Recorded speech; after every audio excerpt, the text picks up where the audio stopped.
Садыр Жапаров президенттик кызматка киришкен алгачкы жылы иш сапарын Россия мамлекетинен баштаган. Анда жакшы байланыш түзүүгө жол ачылган. Бүгүнкү күндө эки мамлекет дипломатиялык байланыштардын бардык багыттарында алакасын бекемдеп келе жатат. Акыркы 3 жылда тышкы саясатта Кыргызстан бир катар өлкөлөр менен алаканы бекемдеп кызматташууга жетишти. Өлкө башчы Садыр Жапаров бир канча өлкөлөргө мамлекеттик расмий иш сапарлар менен барды. Алардын катарында Бириккен Араб Эмираттары менен да алака жанданып, билим берүү тармактарында кызматташтык уланды. Биргелешкен холдинг компаниясын түзүү боюнча эки өлкөнүн өкмөттөрүнүн ортосунда макулдашуу түзүлгөн. Бул аралыкта өлкө башчы боордош Туркия мамлекети менен да кызматташууну арттыра алды. Тараптар соода экономикалык байланыштарда кызматташ. Эки өлкө ортосундагы товар жүгүртүү 26%га өскөн. Келечекте бул көрсөткүчтү 2 миллиард долларга жеткирүү максаты коюлган. Буга чейин Кыргыз-Кытай соода экономикалык алакасы бир кыйла солгундаганы белгиленип келген. Айрыкча жүк агымын өткөрүү жана ири долбоорлорду илгерилетүү иши токтоп калган. Президент Садыр Жапаровдун Бейжиңге сапарында кызматташтык кайрадан жанданды. И обменяться мнениями по актуальным вопросам сотрудничества между Кыргызской республикой и Китайской Народной республикой. Кыргыз-Венгер мамилеси дагы чыңалды. Венгрияда кыргызстандыктардын ишке орношуусу үчүн шарттарды жеңилдетүү эки өлкө лидерлеринин жолугушуусунда жетишилди. Будапешт мамлекет башчынын Европа өлкөлөрүнө жасаган биринчи сапары болуп калды.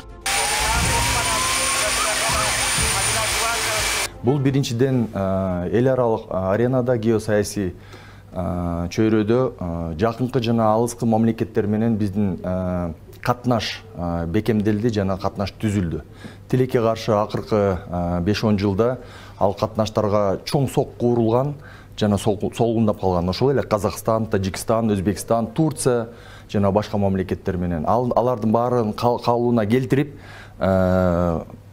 кошуналык жана дипломатиялык мамиле түзүү бул жакшы жетишкендик деп мен белгилеп айткым келет. Бирок биз тышкы саясатта ошол стратегиялык өнөктөш болгон мамлекеттерди капа кылбаганга, алар менен бирдей мамиле кылганга, тышкы саясатта көп векторлуу саясатты жүргүзгөнгө болгон аракеттерин жумшап жатат. Генералдык ассамблеяда өзүнүн выступлениясы менен чыкты, мисалы, мындай айтканда, Садыр Жапаровдун бийлигин 3 жылда дүйнө коомчулугу таанып, аны менен эсептешип,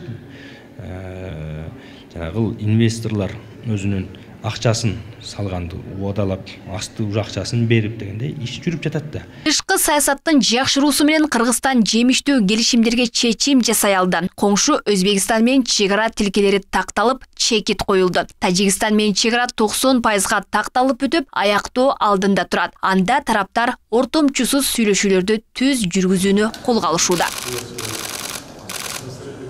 Ал чегара маселесин чечүүдө келип чыкты. Чындап эле Кыргызстан менен Тажикстан республикасынын ортосундагы чегара конфликттери бул кайра-кайра кайталанып, 100га жакын адамдын өмүрү менен кош айтылды. Адамдын өмүрү кыйылды дегендейчи. Бирок жыйынтыгына келгенде бул бүгүнкү күндө Тажикстан менен болгондо чегара маселелери чечилүү алдында турат да. Өзбекстан республикасы менен чечтик.